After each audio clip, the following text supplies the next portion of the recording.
Wow, Stillwater's 20 years. Congratulations. I feel so blessed to have spent 14 of those 20 years with you in such an intimate way.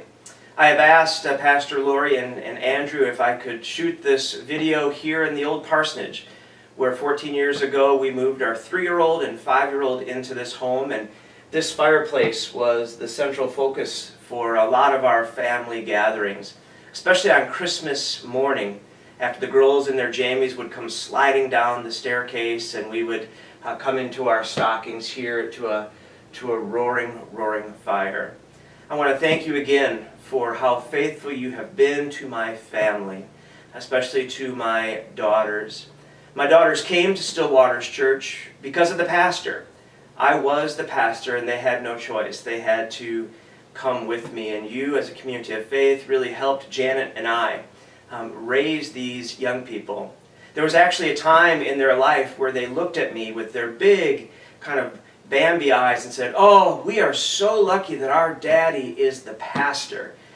And then when they got to be teenagers, they realized that I talk about them way too much in the sermons, and so that refrain was not spoken very much. But even though they came to Stillwater's because I was the pastor, they have stayed at Stillwater's because of all of you, because of the mission, because of the ministry, because of the relationships. And I think that is fantastic. And I know that we have always tried to be very faithful to our children and to our youth. I'm remembering one story that really illustrates just how faithful we have been to our children and in really sharing the good news, telling them about this Jesus of Nazareth, that it's not just a man, that he is the Christ. While I was living in this neighborhood, we kind of reached out to one of the neighborhood families, and they started coming to Stillwater's, and they just loved the vibe. They loved how welcome they were, and their littlest girl, her name was Kelsey. She's about 5 or 6 years old, and it was the year that the Wisconsin Annual Conference was going to be held up at La Crosse.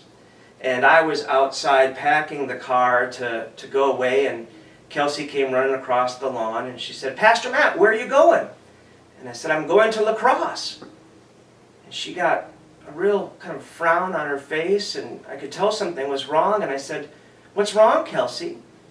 And she said, "They killed Jesus at La Crosse." And I said, "Don't worry, I'm going to be back in 3 days." But that's just a good reminder of the good and faithful ministry we have had to the young people. I also want to just say what a privilege it is to pass the baton off to Pastor Lori. We are blessed to have her here, and she is really going to be an absolute blessing to our community of faith. Just as Dan was the exact right person to launch this brand new community, to do things differently than the way the Methodists have always done it, Lori is the perfect person to continue that into a brand new decade of being faithful in reaching out and being the hands and feet of Jesus Christ. Even though by covenant I cannot physically be with you this weekend, I want you to know that you are very much in my thoughts and in my prayers.